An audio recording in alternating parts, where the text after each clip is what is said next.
Hey Sevies, Rodnesha here with a quick heads up.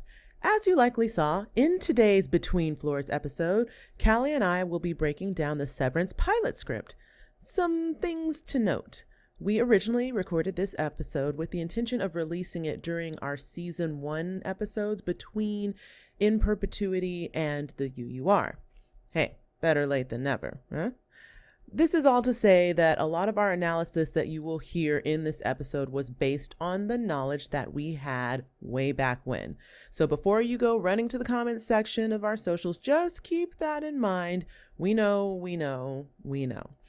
If you haven't already, we both really recommend any fan of the show should go read the pilot script. It's really fun to see where it all started. So stay to hear our thoughts first or come back and listen after you've read it, but either way, you're in for a treat. So sit back, relax, and enjoy part 1 of our breakdown of the Severance pilot, Mr.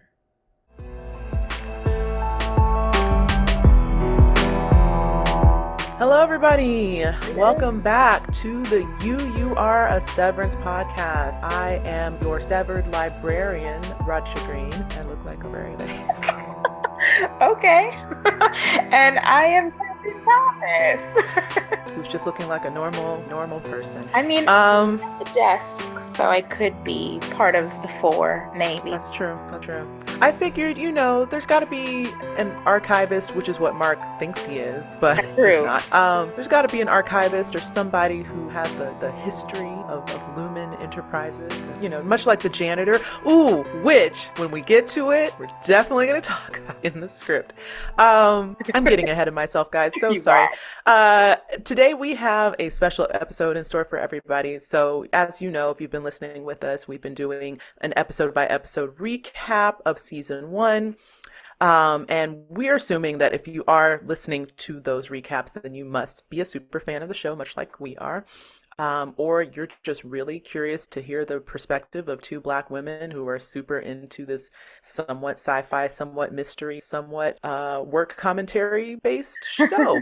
So whichever it is that has you listening and has you tuning in, we also want to provide some premium content of sorts. We didn't want to just keep going from episode to episode. We wanted to get into the nooks and the crannies of the severed floor. Okay, we want to peek behind the shelves.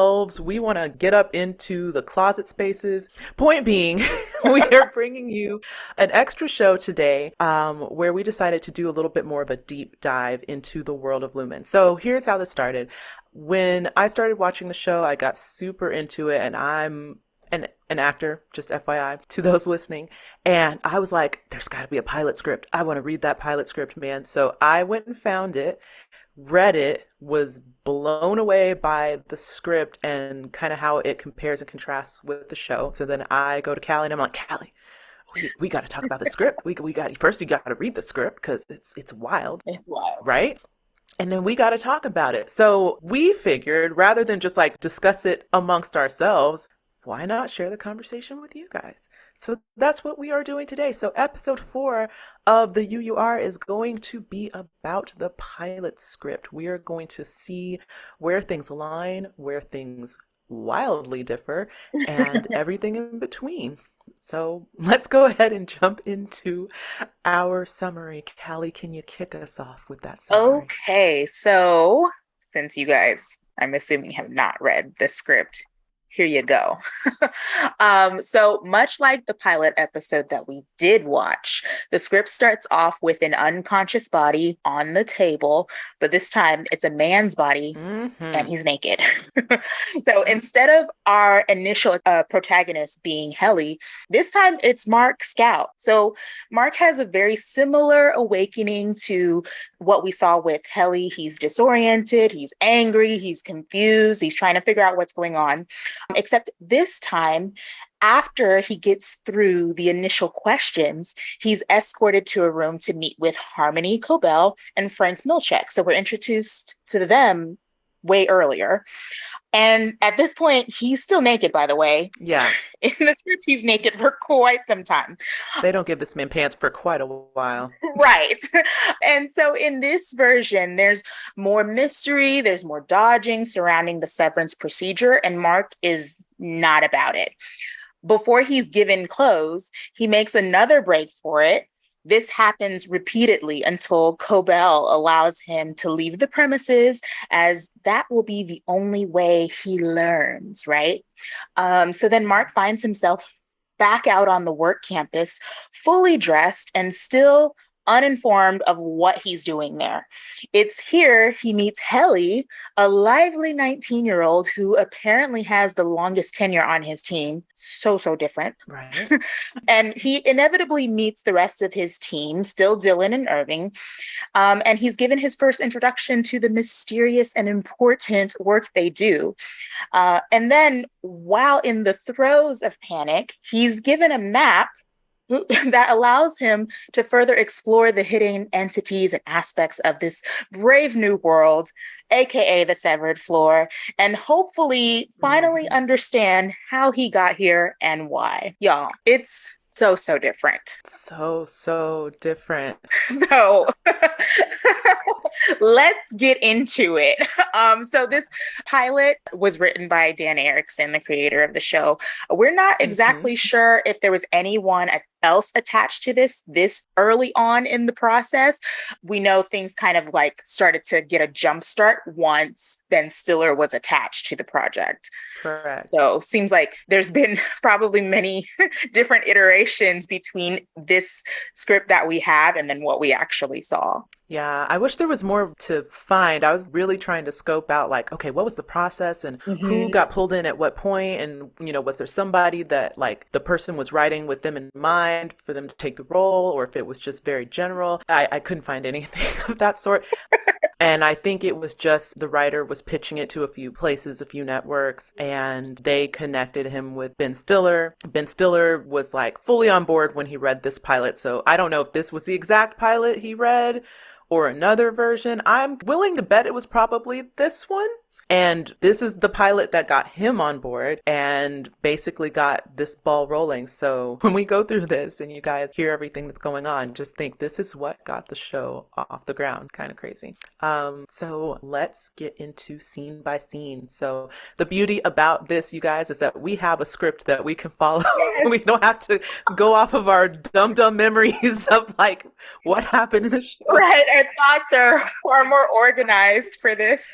Like, yes. We can just follow page by page. That's amazing. So, scene one, we're just going to go ahead and jump into it. Much like we jump into the script. They just start you right off, much like they do in the pilot episode. You've got a man on the table. They do say that it is Mark. They talk about how he's weak, he's disoriented. He wakes up, has the same kind of like, what is going on situation happening. I thought back, Callie, to the episode where we talked about the process of the awakening and the orientation and how you were wondering if it's intentional, the way that they do the questions. And after reading it in the script, by the by, guys, it's 6 questions this time instead of 5. So there's one extra question they throw in there. And then there's also a question that gets changed, but it still has the same intention. It has the same purpose. But they do 6 questions this go round, and it happens in the same type of order where the first person is like, who are you? And then it's like, oh, sorry, my bad. Let me start over.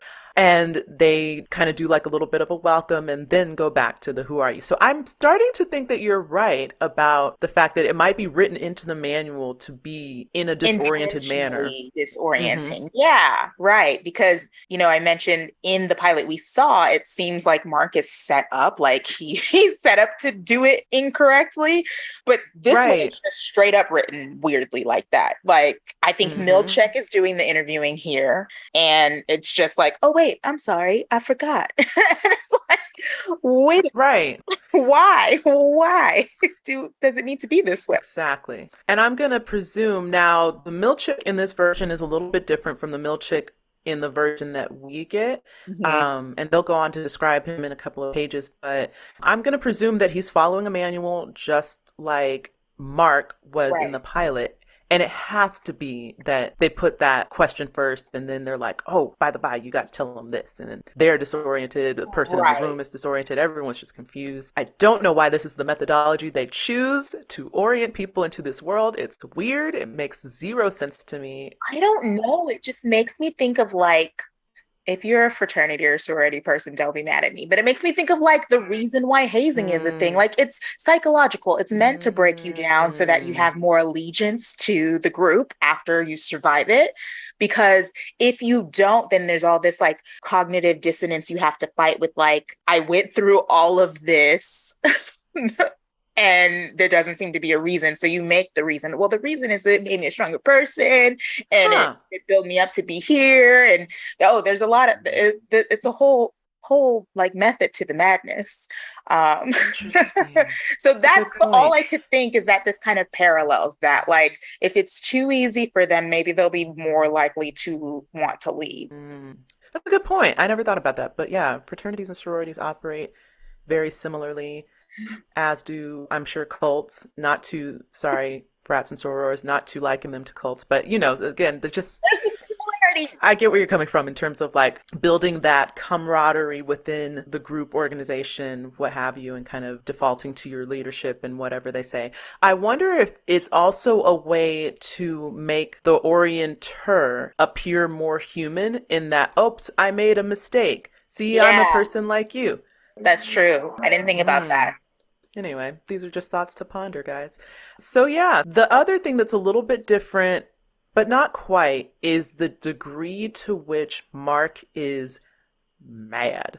Now, yeah. Helly was pretty wild in the pilot episode as well, but we'll notice as the scenes go on the script, like Mark is not letting this go, and it starts very clearly in this scene. Now, one of the things I also found interesting as I was reading this is that I do think about in the pilot episode when Mark tells Helly about his experience and basically was indicating that that's how upset he was. So I'm like, I wonder if that's kind of a pull from this original scene that they wrote for him to be so like not on board with this. What I just thought of would be so wild is if they wouldn't be able to do this script exactly because there's some things that are too different.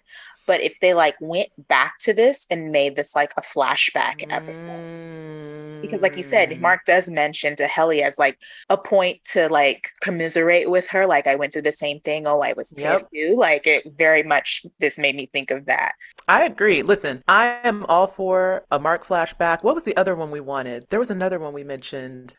Petey's last week at the office. That's what I want. Right. He's not severed at that. Season 2. Writers, creators, if you're listening to this podcast, and we know that you are, we would love in season 2 to see some flashbacks, some origin stories, Petey and Mark in particular. But if you want to throw some others in, that's cool too. We'd love to see the whole team and how they all kind of dealt with all of this. But those are the two that we're just gonna lob that out there to you guys. We're just gonna set you up for that volley, and you can just spike it over the net. Anywho. So the other thing I took note of in the script is that it talks about how Mark's legs are very weak, and that's why it's hard for him to just like run away, even though he's contained in the room. And I didn't think about that for when we saw it with Helly. Right. I don't know if she had as many collapsing points. It seemed more like she was just wearing herself out with trying to get out, and that's why she kind of fell on the ground. I didn't think about her legs being weakened. And then my thought was, when I read that, is, okay, well, how long has he been incapacitated that his legs are, incapable of, having the strength to get him upright and moving around? It's like, has he been there for hours? It seems this version makes him seem far more like a prisoner than I initially felt about Helly. Agree. And they kind of set it up that way too. As we go, it seems very much more, you stuck here. You are in here. Right. You ain't going nowhere. So that is interesting. It does give more of a prison vibe. Right. Was there anything else you noticed in the first sequence of scenes? Well, for me, I guess this is kind of like this whole first scene, not just this one escaping part, but in general, I was immediately thrown off that we were starting with Mark instead of Helly. And I made all these assumptions in the first 3 pages that turned out to be true as I was reading on further.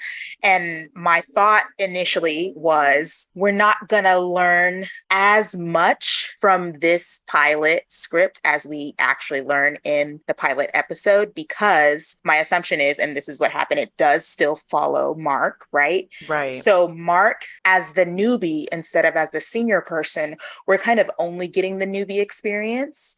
But in the version we got, we're getting the newbie experience through Helly. And then we're also at the same time getting that juxtaposed with, okay, here's someone who has been here for 2 years and has already gone through that and how seemingly well adjusted to what Severance is supposed to be. And they're so far apart. So it's really interesting to get those at the same time. And you, in this later on in the future scenes, we get a little bit of the MDR people, right? They get introduced, but we don't get as much as we do in the pilot that we got. So I was like, ooh, I don't like this. I'm glad they changed this. I don't like this at all. I wonder at what point in the process they made that decision, because the pilot is so Mark centered and it is just, like you said, entirely new kid on the block perspective. There's not a lot of deviations to people who have been at Lumen. I don't think they even have a name for the company at this point. I looked and I don't think they call it Lumen at any point in the script. I don't think so either. They just talk about the company. At the very end, they mention the procedure being called Severance.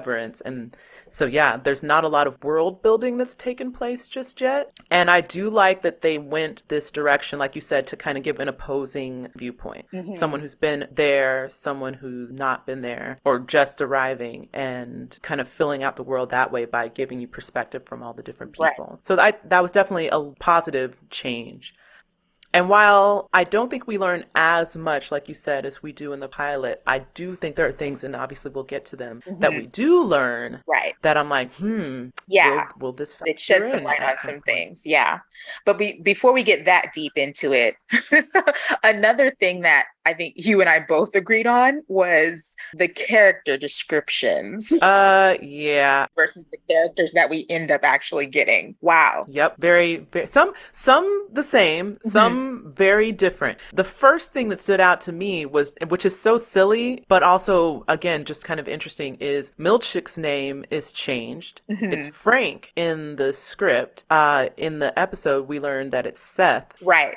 And I find that funny because there's a character later down in the script whose name is Seth. Yes. That's not at all in the pilot episode because they don't even explore those scenes. But I was like, I wonder why they changed that. And if it was just a way to kind of like keep that character somewhat in the world, a Seth of some sort, or I don't know. The description, by the way, so the first two people besides Mark that I think we're introduced to are Frank Milchick and Harmony Cobell. Yes. In the script, it says that Frank Milchick is 35, is big and brawny, despite the dainty glasses perched atop his nose. In front of him is a microphone. His is the voice from the other room. So as we said, he's the one that's orienting Mark in this particular situation. Right. Harmony Cobell is also in the room. She is described as 40, small, curt, and well-kept. Her hair is in a tight bun. She takes notes, never looking up. So that is the first peek we get at those two. Yeah. Kind of similar for Harmony, right? But this one seems more librarian to me. Less intimidating than the Harmony we got, I think. You know what it reminds me of in description, especially with the tight bun, and then some things that she says later. I thought about Miss, is it Trunchbull from Matilda? Oh my gosh, yes. Like, she has that kind of vibe where she's just super uptight, no nonsense, will lash out, but is very like just stern and openly so, you know? That's the way this described. And I think the way Patricia Arquette plays it is a little more internal. Yeah. So it's like you take all of that uptightness and she bottles it inside her body rather than in the features. You can see that in the show she's still very pristine. Her hair is, you know, very neatly. It's down, it's not pulled up, which I personally like that because when she has those moments where she's trying to appear human, she looks like she could be, but then she also feels very stoic and kind of like a robot. So I like that decision in terms of the styling of her. Yeah. But there are some parts that still hold up, I think, for Harmony. For Frank, glasses? That would have been interesting. And I was like, big and brawny. And I immediately was like, big and brawny? Where did that come from? And I guess, Seth Milchek is not a tiny man. Like he has the power to appear ominous when he needs to, but this description made me think like he's just already a tough looking guy. And I don't get that from the Milchek we got. Yeah, Tremel Tillman, who plays Milchek in the show, he is brawnier in the sense that compared to the other actors, right. he's a little more muscly, he's a little more thick. He goes to the gym. He doesn't miss leg day. He does not miss leg day. Sidebar. Whenever they do, sorry, this is inappropriate, but whenever they do side views of Milchek and that badonk. Now I'm gonna be going back and looking at his booty. I'm just like, those business pants are holding on for dear life. Let me tell you. I'm so sorry, y'all. I just had to say it. I just had to get it out. No, it is. He doesn't miss leg day when you can see definition in slacks and work slacks. That's not usually a thing. And they do it on purpose, you guys. They do it on purpose. They put him in them little schmedium, cut off short sleeve button up shirts. And again, those business slacks are just like cinched. My goodness. Oh, goodness. Anyway, shout out to Tremel Tillman. He works out. Good for you. Good for you. Oh, another thing that isn't a character description, but is in this scene that I thought was interesting is when they bring Mark down the hall from the severed room, they say that it's a dark, unlit hall, which I find interesting. There's a lot more darkness in this pilot script than what we see in the show, which is just like blindingly white walls everywhere. And I, again, wonder what was the impetus to that change. I think it's a good change because, again, like dark, unlit, thin, ominous is very on the nose. Yes. It's almost more creepy that everything is so white and so bright when we see it in the show. Yeah. It's just like, gosh, it's almost maddening how white it is. Like it's more prone to drive you insane, the white walls. Agreed. So I do have some other character issues, but should we get into all of them now, or should we do it as they're introduced, scene by scene? I have the page numbers. That's a good question. Like, I kind of want to get into them now. Well, okay. Well, let me tell you then. So, going in order. The next person that's introduced later on is Irving, and this is the one that I disliked the most. So I'm going to read you this one. So, Irving Bailiff, 65, sits under his desk. Irving is heavy and bald, but his demeanor is childlike. On the carpet in front of him sit a dozen small objects: a snow globe, paperweight, a couple of glue sticks, a handheld pencil sharpener. So they describe him, and they go on as you see his interactions with Helly and Dylan. He seems, let me say this, the Irving we got has moments of meekness, but it comes from, I think, a place of the naivete that he has about what's really going on at Lumen, because he's so invested in the story that they sold him about Lumen, right? It doesn't come from a place of him being childlike. This almost describes the way this describes him makes me think of maybe, and again, goes with the fact that this script is darker, makes me think, what did they do to Irving to make him like this? Because he seems like, he reminds me of a couple characters in One Flew Over the Cuckoo's Nest that have just had a little bit too much done to their head. They've just had a little bit too many drugs, and they don't have the quickness or the sharpness that they used to. And I was so sad for this version of Irving. I agree. When I read the description and then read the rest, I was like, oh, I hate this so much. But it led to me being scared about what history they were going to reveal about people's orientation or like what was going to come. Yeah. Because he seemed like, why is his demeanor childlike? I just kept being like, why is he like this? Because if he was really like this, I don't think they would have hired him. They did something to make him like this. So that's interesting that you said that because I had a totally different take and mine might be wrong or not very PC. I apologize in advance. And you would know better because you are a behaviorist. But one, in the character of Irving, there is a childlike wonder that exists about him. Not a childlike mentality, but he has a childlike wonder to all things Lumen. Yes. Like he's living in a Spielberg movie. Like everything's just like, you know, he stands in awe of it. It's magnanimous. It's beautiful. It's, you know, epic. Like he feels like he's in his own fairy tale. Yeah. So he has that perspective, but not childlike behavior. What I didn't even think about something being done to him that would reduce him down to being so childlike in nature, which is interesting, and something to hang on to.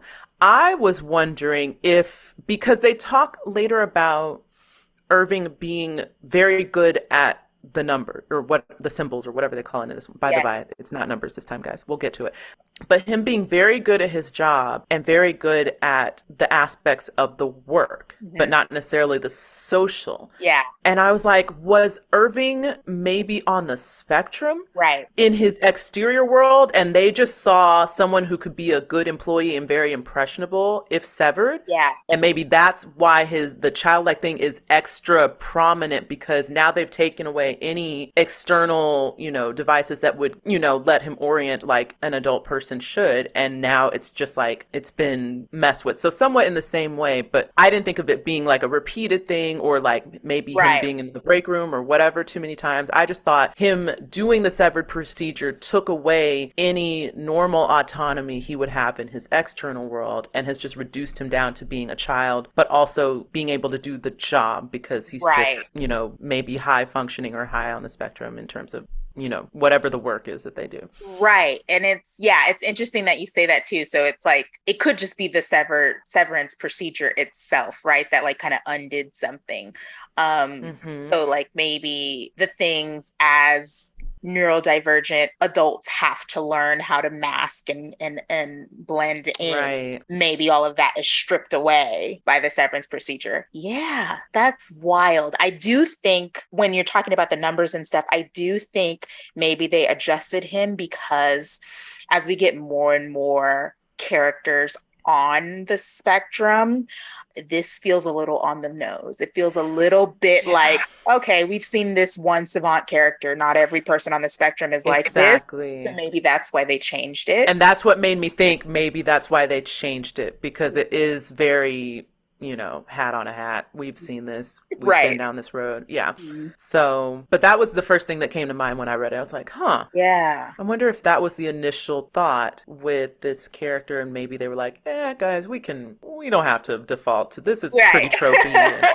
So, but I do also like the idea that you have about something being done to him because, again, we don't know. Right. And I think they get into it later and they say that Irving has been around for a bit, much like in the show. Yeah. So it's possible that he could have been through some things that have now, because everyone just accepts him that way too. And it could just be because they know how he is or they've seen him regress.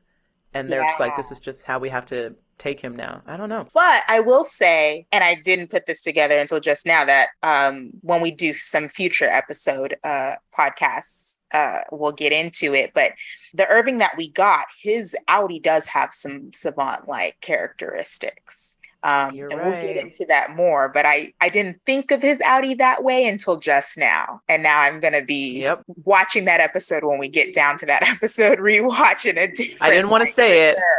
I was like, I don't want it to give anything away, but yeah, that's what led me down that road as well. So we'll get into it.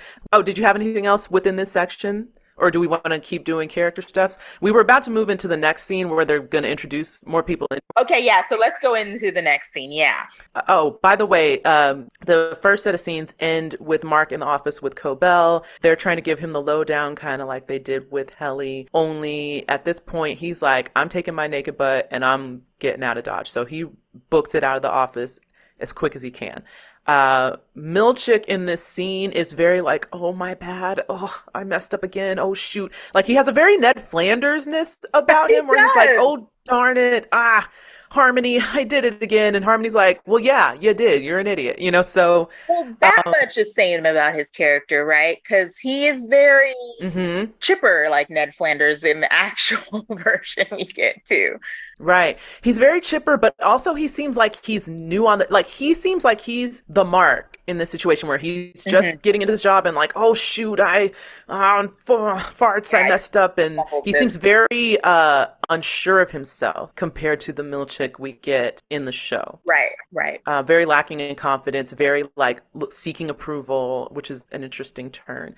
But anyway, so Mark books it, he runs out. And one of the things that I noticed when we head into these scenes where Mark is taking off is that it says he runs into a space that is clamoring with people. Yes. So it's not uninterrupted. It's busy. So we're seeing like a bustling work environment rather than the empty halls that we get in the show. It doesn't seem like the severed people are on their own floor. It seems like either everyone in the building is severed or they just kind of intermingle with everyone else. And it's just like the corporate building is just, more integrated and you kind of see the bustling nature of people going here and there. Right. So I thought that was interesting to see that he, first of all, is still naked and nakedly runs into a room full of people. And it doesn't seem like it's slowing anybody down. Everyone's just like, gotta get to my meeting. And nobody's like, hey, there's a naked man running through this. And no one's like, It's just like, provide some insight about like the whole orientation experience, right? Because clearly this has happened before. Exactly. Oh, another thing I didn't mention too that gets mentioned in the first scene is that Frank introduces himself to Mark and says that he's with PR, like public relations. Yeah. Which I was like, okay, different. But yeah, so when Mark goes running through. And here's what I'll just describe the little description that they give on the page. So it says, he runs into the maze of cubicles, nearly tripping over the tangle of computer wires that populate the floor as workers dive out of his way. He hears footsteps approach from around a corner. He ducks behind a copy machine. A line of guards run past. Looking up, Mark spies an exit sign, but no path through the cubicles. With a running start, Mark leaps onto a table and over one of the walls. He crashes down atop a table on the other side. Seeing the exit, Mark breaks into a run. Mark bursts through a stairwell door, runs down the stairs, tripping over his feet as he goes. Spinning around on a middle landing, he comes face to face with Helly Riggs, 19, small but quietly fierce. She smirks. So that is kind of and there was more to that scene about how he bursts in, but I figured I'd cut that down. But yeah, so it's busy. It's got people going here and there. Mark is intent on getting out of this building come hell or high water. And then he runs into Helly. Helly's 19. Right? What? 19. Which we don't know how old these characters are because they don't know how old these characters are, right? This is we're getting true. More information with all of these character descriptions, them giving just like an age range. But 19? What? How? Why? I don't know. And I don't know if I want to bring it up yet because they bring it up later. I'll just bring it up now.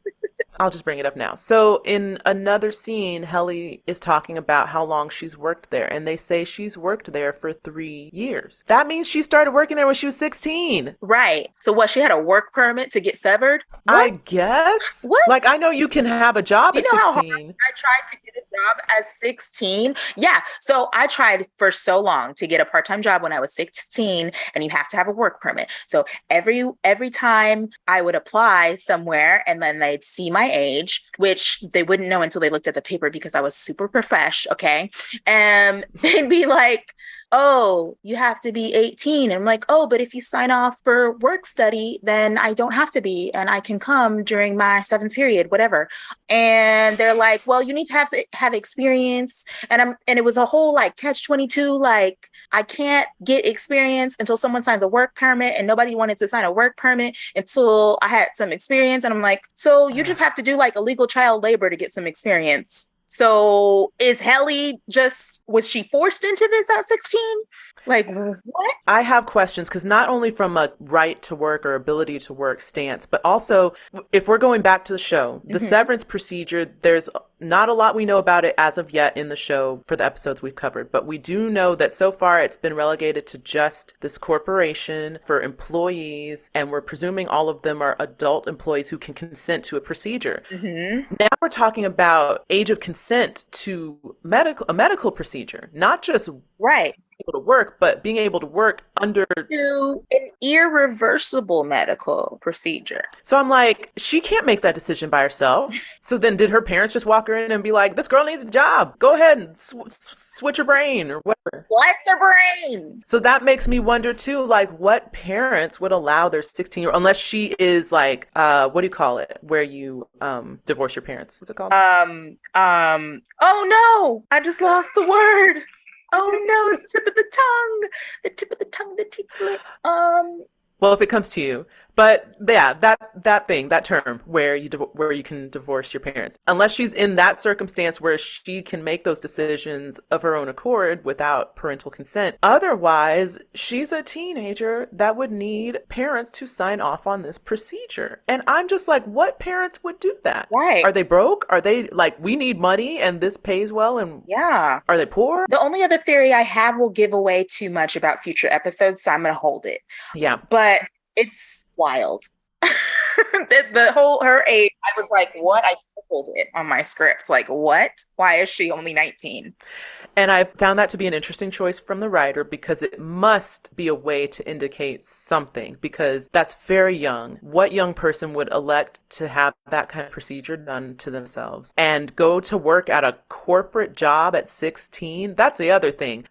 Now, I'm a little different because my dad was very determined to get me into the corporate world. I was one of the few people I knew who started working out the bat in a corporate office. I remember one of my first jobs was a call center, and then I was part of an internship program where we were kind of paired with different corporate entities in the Houston area to be on a track, basically, to be in the corporate space by the time you're out of college. Wow. But I was the exception and not the rule. When I told my friends, like, oh yeah, I've got a job at this, in the HR department as their assistant, they're like, what? like what happened? I'm working down the street at Burger King. Yeah, I'm working at Gap. I got really excited because I'm working at Foot Locker, Victoria's Secrets. Like, people are doing mall jobs and fast food and all this stuff. If they have a job at that age, they're not going into the corporate sector unless they're weirdos like me. But again, exception, not the rule. So that has to be a way for the writer to be like, hey guys, something strange about this one. Is afoot. Something we might want to keep in mind. Yeah. So since we're in this section, I also wanted to do a little scene read, you guys. I just thought it'd be a good, fun little thing to elaborate because we're going through the script. You guys, unless you're reading along, have no way of knowing what's going on. But in this scene, this is basically after Mark has left the building. So he runs for the door. We just said he makes a break for it. Everyone's like, we should stop him. And Cobell basically says, just let him go. Just let him run through the door. He's got to learn.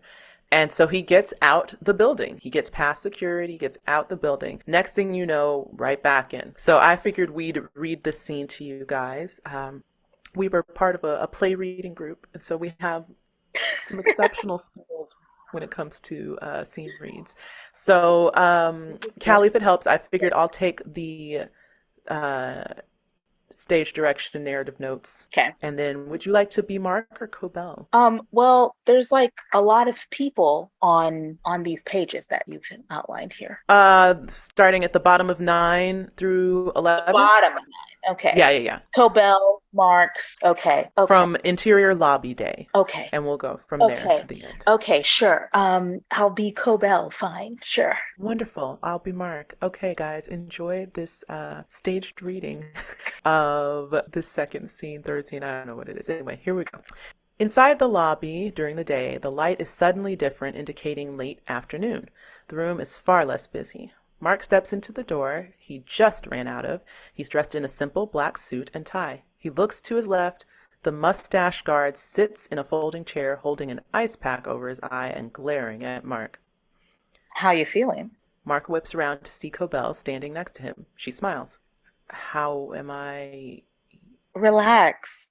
There's a lot that needs to be explained to you. Are you familiar with morons, Mark? Morons? Idiots, simpletons. Unfortunately, they have a king who I brilliantly placed in charge of your orientation today. I apologize for that. Mark looks at his hands, which are sunburned. Why is my skin warm? Same reason you feel suddenly calmer than before. You and I just had a 2-hour walk together. What? We went to a park. You fed apples to a horse. It was sweet. What are you talking about? Why would I go on a walk with you? Because outside of this office, you and I are already good friends. He stares at her, confused. She puts an arm around him. Mark, my mother was a Catholic. Not a very good Catholic. When I had a bad day, she used to tell me my angels had a hangover. Right now, you probably feel like your angels just OD'd on heroin. You could say that. Well, the good thing about angels is there's a shitload of them. And when your angel ODs, it's never too terribly hard to find some new ones. Mark says nothing. Cobell turns and walks toward the elevators. Let's go find some new angels. Mark stares after her for a moment, then follows. End of Act 1.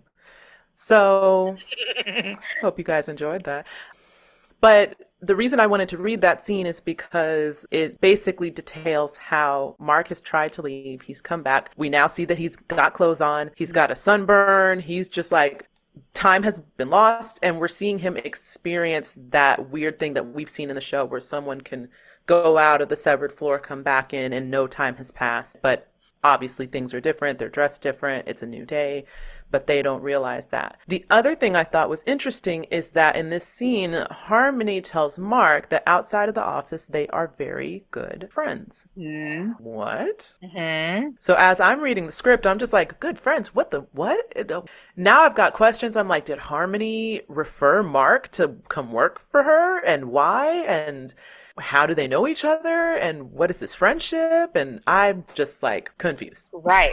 And what stood out to me about that is that, as we've been doing our breakdowns of the first few episodes that we watched, we were having this back and forth of like, is Harmony severed? Is she not severed? Is she severed? Is she not severed? Mm-hmm. And this just very clearly shows us that she's not severed, right? Like she has a relationship with him outside of work and she is aware of it at work. And I was like, oh, that's so interesting. There's no question about it here. No. And we had so many questions about it before.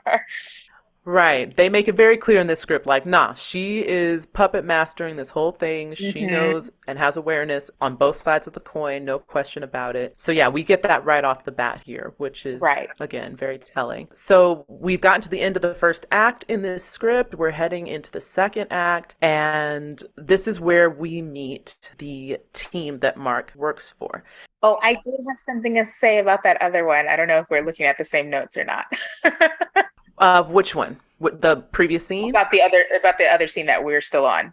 Yeah. No, go ahead. To the next scene. Yes. So this chase scene that happens in this version, in the pilot, it struck me how differently they exposed him to what it feels like to come back in, from how Helly experienced it. It seems like Helly's is far more effective because they're just like standing there like, hey, try as many times as you want. Go ahead, leave.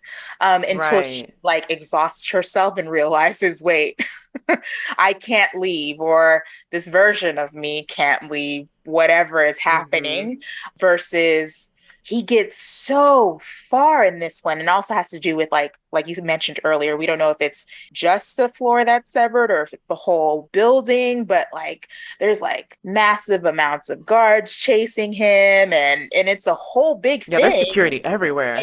And it seems like they give him more of hope of freedom, that he gets to get all the way to the lobby and outside. But then also what struck me is that it only happens once. Yeah. Right? So now he's left. Now he comes back and he has this exchange with Harmony and there's no trying to leave again. And I was like, I don't know which one is more believable. Maybe I feel like, I don't know. It was just very different. It's a very different I mean, yeah, and I guess we'll discuss it a little more because they will get into what happened on the other side with Audi version of Mark. But at this point, it is confusing because he was so determined to leave, and he does kind of peter out very quickly in this version after coming back in.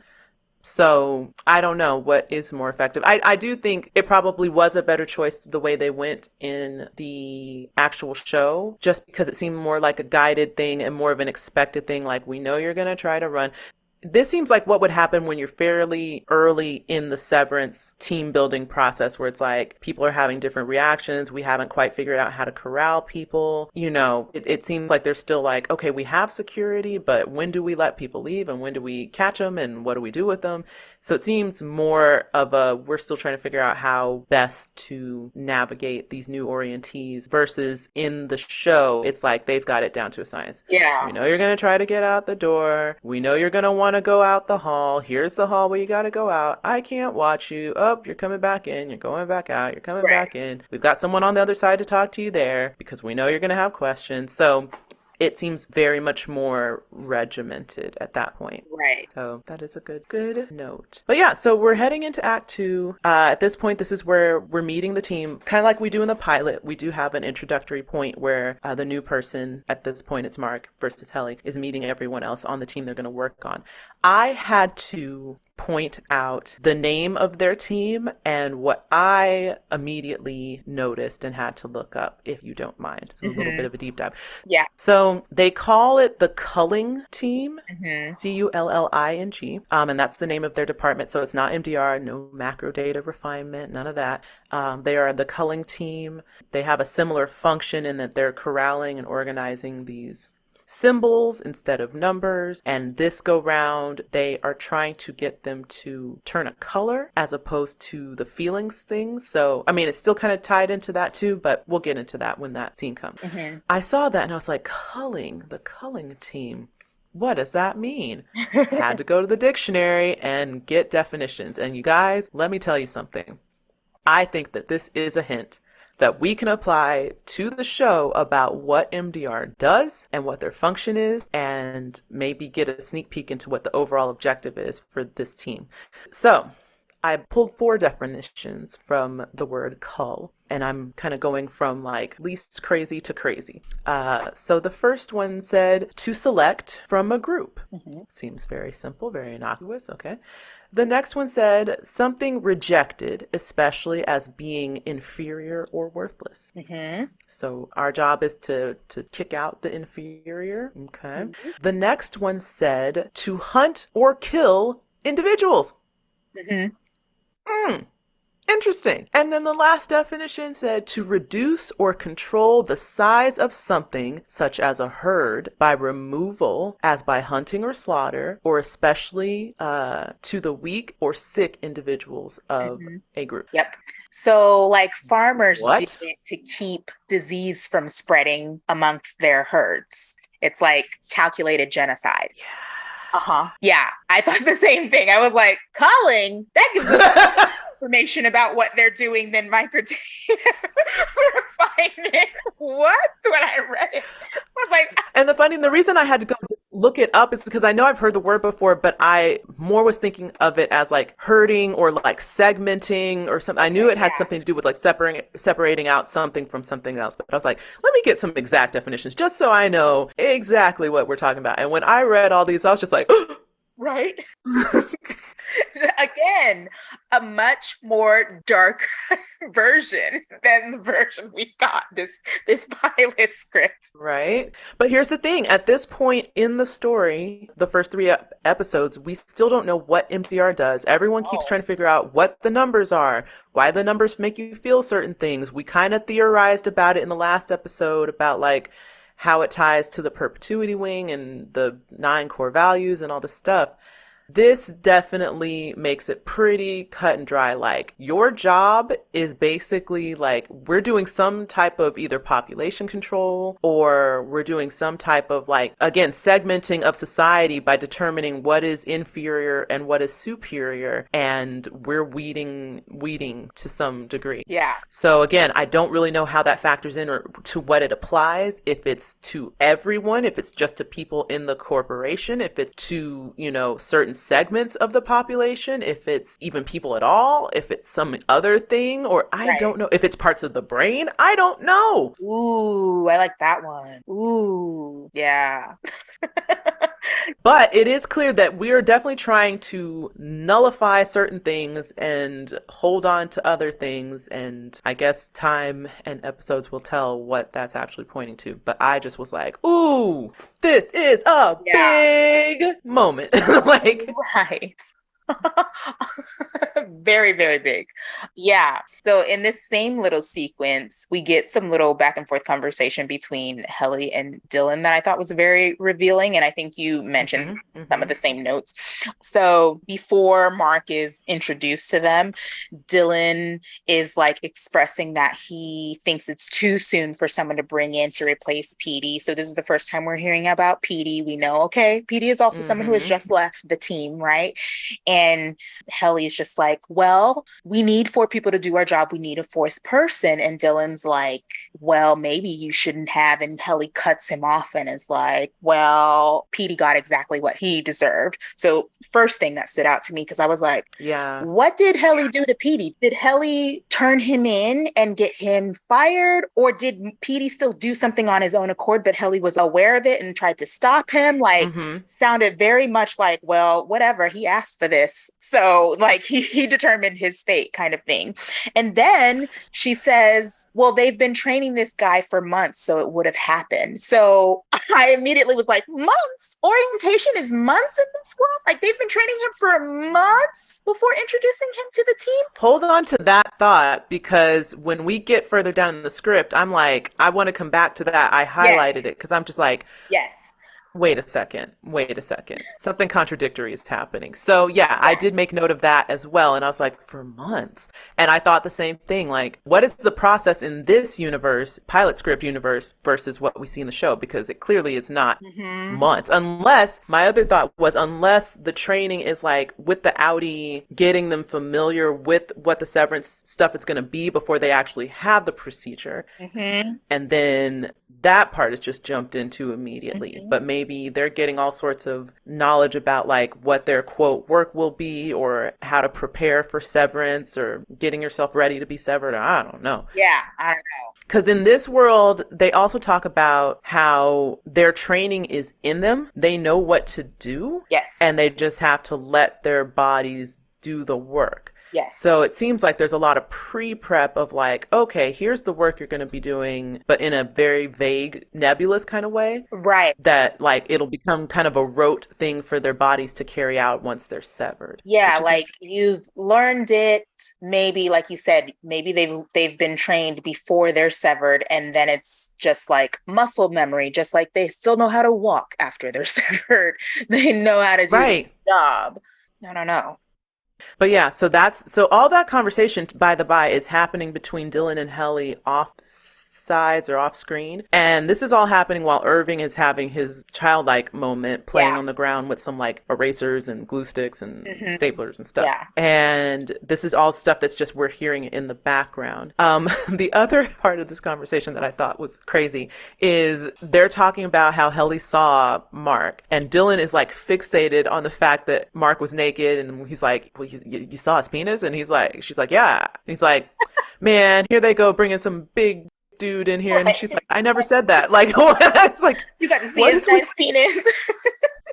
And I just was like, okay, this is again another clue to Dylan. And we kind of see it in the show too. Like, Dylan kind of has some weird obsessions about like body image and perceptions of like what's manly and masculine, what's, hot, what isn't hot. So I guess this is their way of kind of presenting it here in the script. When we see it in the show, he's talking about how he thinks he wins muscle competitions and how he has visions about having an affair with a hot lady, and he feels sorry about it when he's in the break room, and just all this stuff. So this is clearly a thread, a character trait thread with Dylan, where he's just like hyper masculine or just fixated on these hyper masculine aspects or some insecurity or something. Right.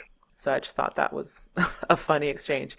And so they go from there talking about how they're basically preparing for Mark to arrive, and they're making a sign, a welcome sign. And you know what I thought of when they mentioned the welcome sign they were going to make? For any Office fans out there, if you remember when Dwight and Jim had to plan Kelly's birthday party, and they had a sign that said, "It is your birthday, period." That is what I imagine the welcome sign at Lumen to be for new employees, is just like, "Hello, period," or "This is the culling team." You know, like just basic, nondescript, sad. Oh man. And poor Irving is like so concerned that he's not gonna do it right too. Oh my gosh. This whole exchange. Every time he speaks, I just feel so bad for him. I'm just like, oh, it's literally like watching a child be at this place, and you're just like, no, get this child out of here. They shouldn't be here. Right? You don't belong here. Oh, you guys, when you read it, if you read it, you're just gonna feel so bad for Irving. Just so bad. Anyway, I'm trying to think if there's anything else in this section that's worth noting. I feel like that's pretty much it.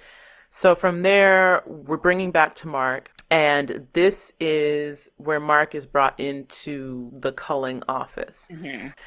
From here, we're jumping into Mark coming to the culling office, and basically he's going to kind of get his one-on-one time with each of the individuals there. This is where he gets to interact with Helly some more. She's the first person he recognizes because that's who he ran into as he was trying to escape the building. Mm-hmm. So he points her out immediately. Then he gets a chance to interact with Dylan and Irving, which are all just so strange. Dylan, once again, is just being very posturing and very dismissive. He's not making anything easy for Mark. He's just kind of like, sit down and do your work. Duh. Like, right. No leeway, no help. Then on the other hand, you have Irving, who's literally talking to him like a 5-year-old. And I'm sure Mark is just like, where the hell am I? Like, what is going on? This is so strange. And Helly's his only anchor of normalcy in this bunch. Mm-hmm. Oh. Yeah.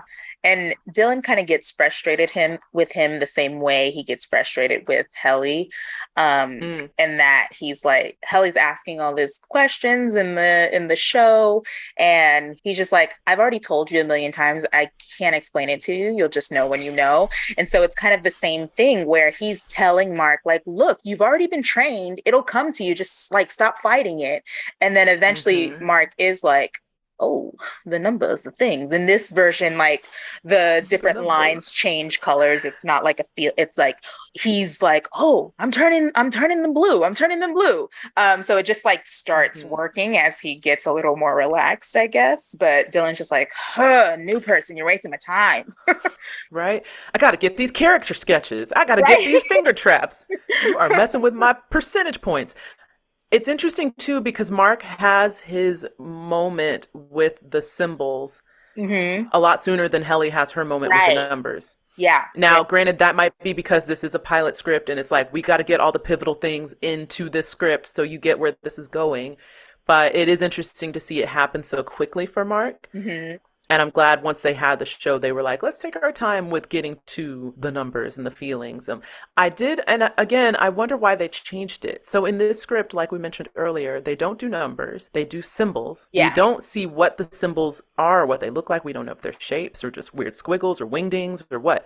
But they just say they're symbols and that their goal is to turn them from one color to another. In this, they say they need to go from green to blue. Yeah. But then at one point when Mark tries, they turn red. And he's like, uh-oh, they're red. What does that mean? What do I do? And they're like, don't turn them red. Turn them blue. Right. So, they don't tell him how. They're just like, they don't tell him how. He's like, I don't know how I even did this in the first place. How am I supposed to stop doing it? Like, you guys are not helpful at all. And again, with the orientation of the whole process, I mean, this must be more about brainwashing than efficiency, because none of this makes sense in terms of like being an efficient, well-run office. It's No. more about like, we just want you to just do what we say and stop asking questions and get on board. Yeah, that's another thing that is definitely the same in both versions. Their onboarding, it's terrible. It's terrible. Was hoping it might be better, but it's not. In some ways, it maybe is worse. Yeah. So that is Mark's orientation. He turns the symbols blue. Mm-hmm. We still don't know how. He doesn't know how. And he kind of has that moment like Helly did, where it's just like, I don't even really know how to feel about this. I just feel confused and frustrated, and I still don't understand what any of this means and why I'm here and how I got here. So then he kind of retreats to the restroom, much like Helly did. Mm. And they have a scene between the two of them that plays out in a similar style as when Mark went to talk to Helly in the restroom. But of course, Helly was still trying to figure out how to break the code detectors and get out. But I like that they kind of retained that like one-on-one moment between the two characters, even though it plays out differently in this. So basically, what happens when they go into the restroom. Did I mark that as a scene read? I don't think I did. No, you didn't. Probably because it was so long. It's a good scene, but Helly goes to talk to Mark in the bathroom. Mark's kind of like, you're in the men's room. What are you doing here? And she's like, pretty lonely in the women's room. Like, she's the only woman there, so no one to talk to. So they're talking, and you know, she's basically like, I know it's kind of crazy, but you'll understand once you see the video. And Mark's like, what video? And she basically is indicating that there's a video that explains what all this is and that eventually he will see it. And he's like, oh, okay, well, will I see it tomorrow? And she's like, it'll probably be a few months from now. What? Right. And then she basically tells him that they're going to tell you it'll be tomorrow, but they're just going to give you the runaround for months like they do with everybody here. And then eventually, once you're broken down, and she even says it, like, once you're broken down and more submissive, then they'll show it to you. So it's like they're hanging a carrot in front of these folks like, you want the carrot? And it's like they're just trying to get them to slowly unravel and then just toss it at them and be like, here you go. And at that point, you're like, I don't even care. I don't even want the carrot anymore. Right. Oh. And I remember thinking, wow, with the pilot, I just kept being like, this whole process would be so much easier if they showed Helly her video at the beginning. Like, why do they wait so long? And then I read this whole exchange and I was like, well, shoot, that's so much better compared to what is happening in this pilot script. Like, he might not see it for months. What? Like, that's wild. Right? And I'm just supposed to accept that. Now, what's interesting is that Helly told him that. Now, as we saw or said earlier, Helly's kind of serving the position that Mark does in the show, where it's like, I'm trying to give you the 411 so you don't have to learn the hard way, the way I did. But I also find it interesting because I would think that would encourage more rancor to tell someone like, there's a video that could tell you what's going on, but you're not going to see it for months. And I'm just letting you know that you're not going to see it for months so you don't like get as upset. But it's like, I'd be even more upset. Like, wait a second, you're telling me that these people are just going to keep lying to me?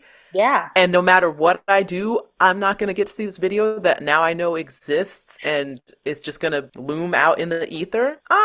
Like, I'm surprised that she decided to fill him in on that, thinking that it would be helpful. Or it might be a purposeful tact to get him to cooperate, because she did kind of say like it happened sooner for some of us than others. So maybe it's like, well, if you behave or if you just go with the flow, you might get it sooner. I don't know. Yeah, I don't know what would have been better. None of it makes sense. It's all very strange. Sidebar, because I just got to it in the page. This is the part that I said earlier that I wanted to point out when they get to it. They do mention a janitor who works on the floor. They do. And I just was like, see? Hire me! I've got the suit, people. Like, I could be the severed janitor. Come on. I knew someone had to be cleaning that floor and keeping them walls white. Like, it's too pristine. There has to be a janitor. Right? I was convinced. So this script validated me. I felt very validated in that. I love it too. It says, I'll just read it to you guys. So this is right at the beginning, by the by, of when Mark goes into the bathroom. And there's another thing that I'll point out that happens in the scene as well. But it basically says that Mark enters a men's room stall, sits down, rubs his face, breathing heavily. After a moment, he opens his eyes. He notices a message scratched into the bottom corner of the stall that says, "I'm taking me with me." Yes. Helly enters and says, "Don't throw up, okay?" Mark straightens up, startled. Helly sits in the stall next to him. Helly continues, "'Cause if you do, then I will. Then the janitor will have to come through and he hits on me." Severed janitor, and I wrote it there in the scene. Severed janitor, they exist. So I did have it, but I didn't mark it in our notes, Callie, but I did have a scene read moment that I wanted to do for us. But it is long, so maybe we should skip it. Yeah. It's such a good scene. If you guys have, and the script is easy to find. If you just put Severed Pilot in Google, you'll find it. But if you want to read that moment, it has a nice little exchange between Helly and Mark, and it goes on for a number of pages. Yeah. But basically, the point it gets to is that Mark feels somewhat deflated about this video, whether or not he'll be able to read it. And Helly slips him a little note under the door that is a hand-drawn map. And she's basically like, go find this video and go watch it now. And it basically takes off from there. So did you have anything to point out about that moment or another moment before? Well, before that, so you read it. So I was just wondering about the stalls being. Oh, right. I didn't go back to it. I'm taking me with me. So we already know about Petey, right? Because we're watching the show and we're rewatching the show. But I was just trying to think in my brain, if this were the show that I was watching, what would I make of this? So they've mentioned Petey once, but we don't know what's going on. So I'm taking me with me. I think this maybe like the first indication that people try to leave and can't leave. I don't know. Like, I think maybe by this point in the show, there's already been a little bit of conversation about like, well, what if I want to leave? And them kind of explaining like, well, you can ask your outie, but that doesn't usually happen or whatever. Right. So I don't know. I'm just very curious about who wrote this and why they wrote it and what happened behind it. It's a very specific phrase too. I'm taking me with me.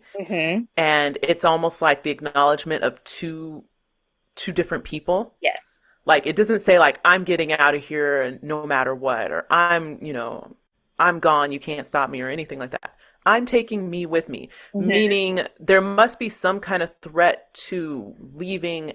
And I mean, they talk about it in the show, how basically if you leave and never come back, effectively you've killed any version of yourself. Right. They no longer exist. So this, to me, when I read that, made me think like, did this person find a way to leave and still keep the other version of themselves intact? Like, I'm going to find a way to take me with me. You're not going to be able to keep that part of me or effectively kill that part of me or whatever it is. Yeah. I don't know what that looks like it's very reality. That note. But it definitely seems like whoever wrote it is taking a stand and sending a message that they figured somebody was going to see, Anywho. But yeah, so when we get to the scene with the map, Helly has drawn it on a piece of toilet paper and basically says, follow this, and it'll take you to the place where they're holding your video. And you can basically watch it a lot sooner so you can know what's going on. There's no equivalent to this in the show, because Mark definitely doesn't have a point where he's like, Helly, go here to find answers. Like, if anything, he's trying to get Helly to stop asking questions like everybody else. Right. In this version, Helly is like, I want you to have the insight I didn't have. So, and why is that? And again, if she has a connection to Petey, and knew maybe what Petey was going to do, and we still don't know from the script what that is or what that looked like. But if she had some kind of insight, then I'm like, is she stoking fires? Is she trying to get Mark in a position where he's causing a ruckus? Like, is she trying to get something going as a way to create an uprising? I don't know. Or does she just genuinely care and hope that maybe seeing this will help settle him down? Or this is just another big mind that's supposed to look like to the person that it's like, you know, accidental or out of the norm, but maybe this is just another weird part of their orientation process. Let's let them think they're going to wait, but build some camaraderie between you and the department lead because you're going to give them this light that they're not supposed to get. I don't know. You know, the way things are going, I wouldn't be surprised. That would be quite the long con. My goodness. Right.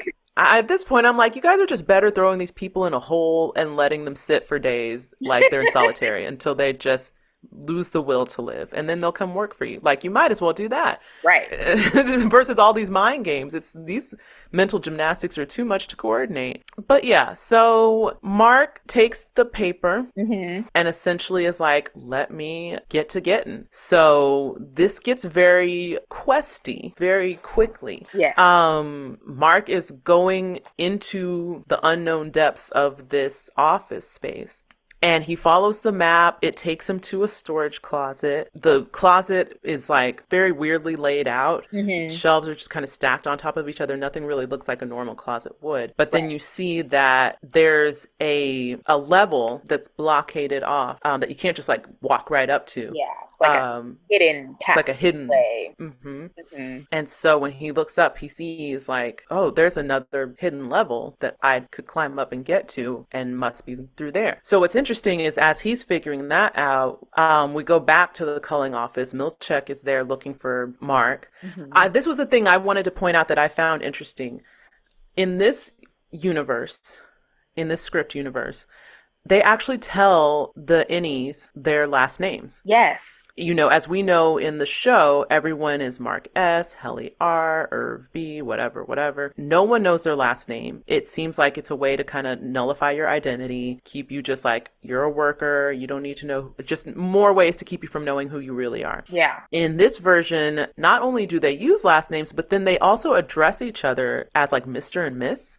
And that seemed like something that only happened with senior employees in the version we see on the show. So no one, like the scene, basically Milchek comes in and sees Helly and says, Miss Riggs. And she says, Mr. Milchek. And he says, have you seen Mr. Scout? And so everyone's addressing each other very formally and properly. And one of the things that I remembered reading, just kind of a theory from the show about why they don't, you know, use Mr. and Miss unless it's for senior execs, and why they don't have last names, is a way to infantilize the workers.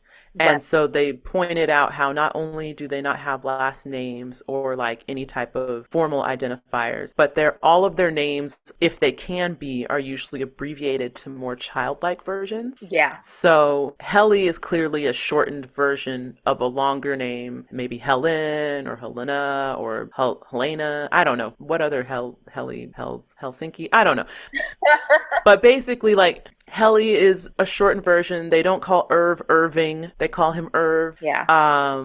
So everyone who's getting a first name signifier, it's a shortened first name identifier. So they were basically like, this must be, again, another way to just kind of demean and keep you in a mindset that's more infantilized and childlike than for you to feel like you have some type of authority like an adult would. So I just thought that was interesting to see in the script that has not been set into place yet. So Agreed. But yeah, so Helly lies to Milchek and tries to buy Mark some time.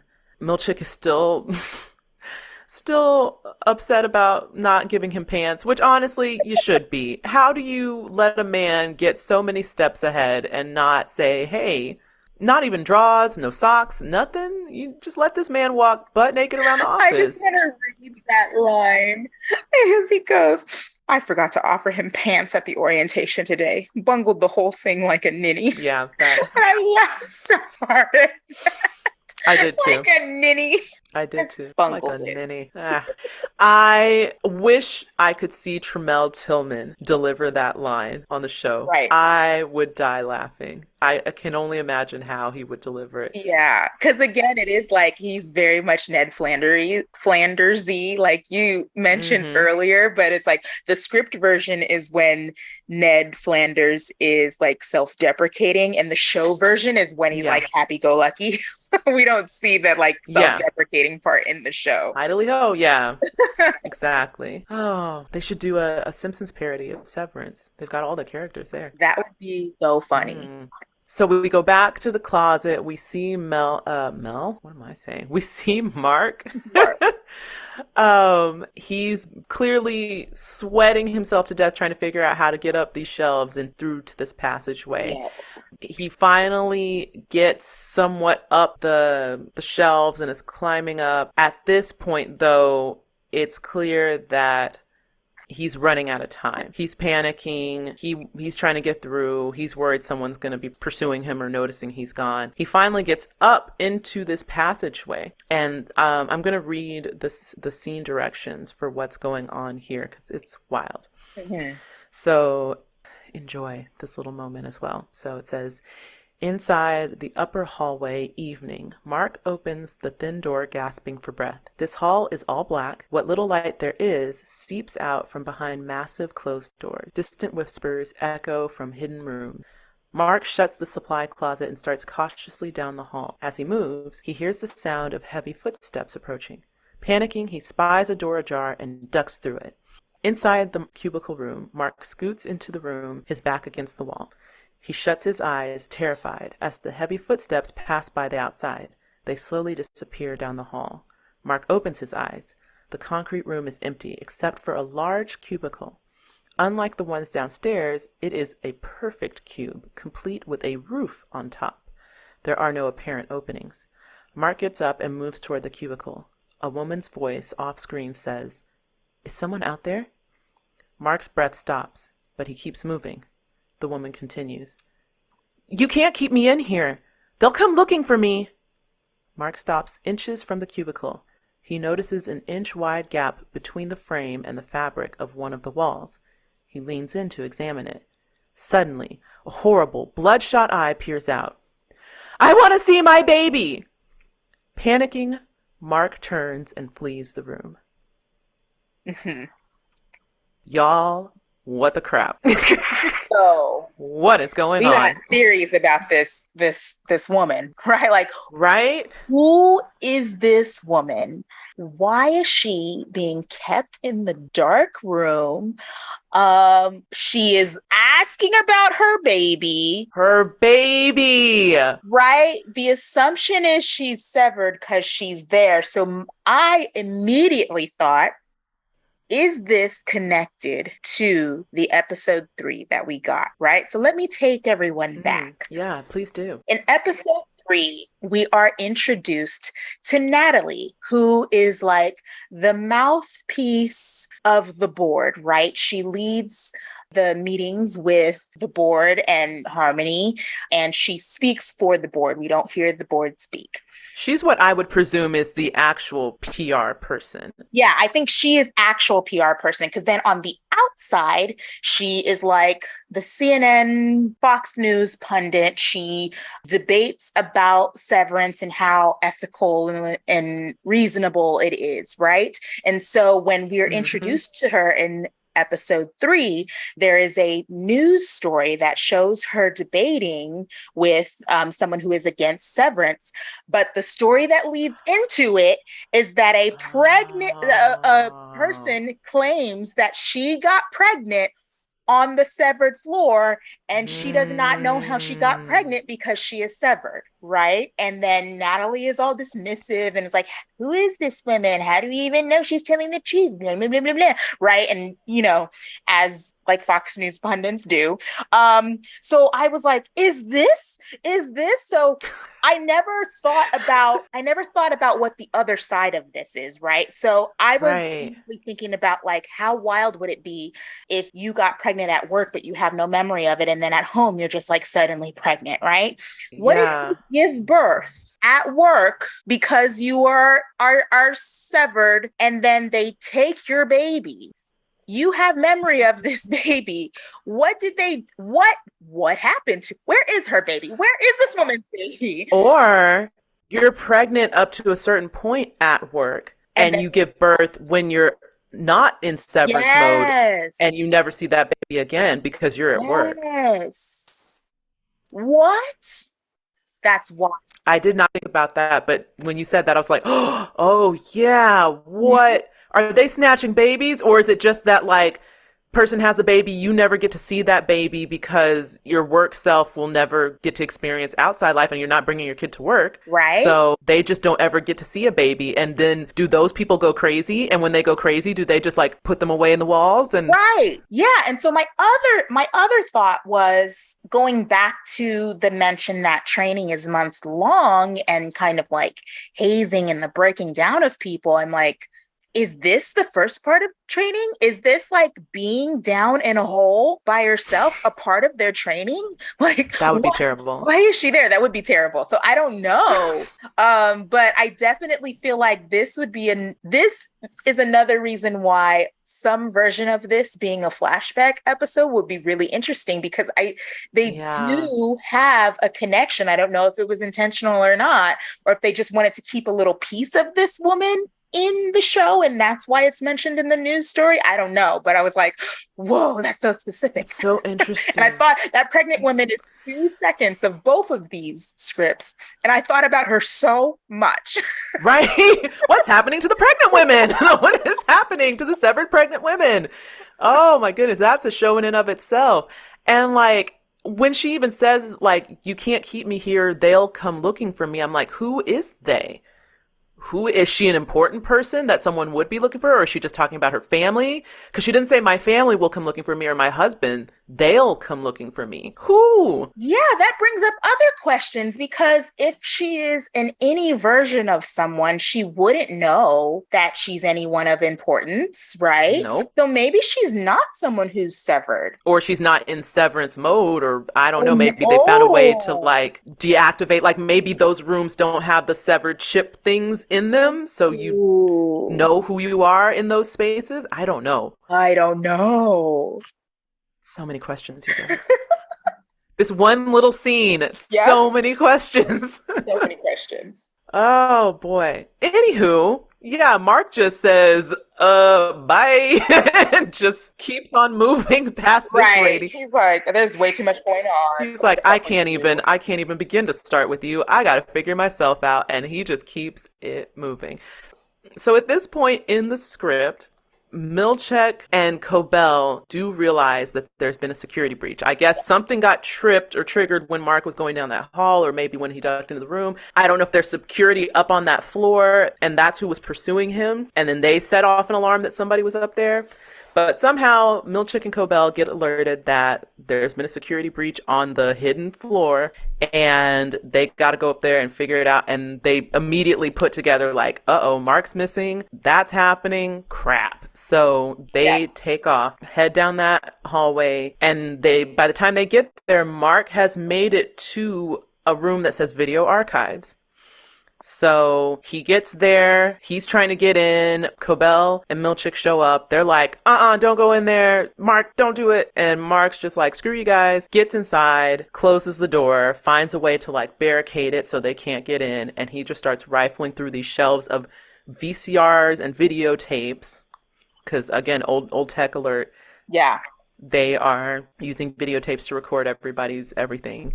So we still don't have a definitive on timeline or where we are in time. Right. And they are fortunately alphabetized, thank goodness. So he finds his very quickly-ish and pops it in the VCR and gets ready to see what is going on. And we are now at the end of Act 2. Any other thoughts before we move on to the next act? I feel like this was such an action-packed, like if it were televised this way, this would have been such like an action heavy sequence, the second act. Yeah. So much was going on. Like I felt like while I was reading, my heart was just like, ooh, palpitations. Like, oh, what's going on? Yeah. I mean, as I read those last few pages, I was still trying to figure out the pregnant woman. I was like, okay, great, Mark, you found your tape, but who is that woman and why did you Who is that lady? And why did you leave her?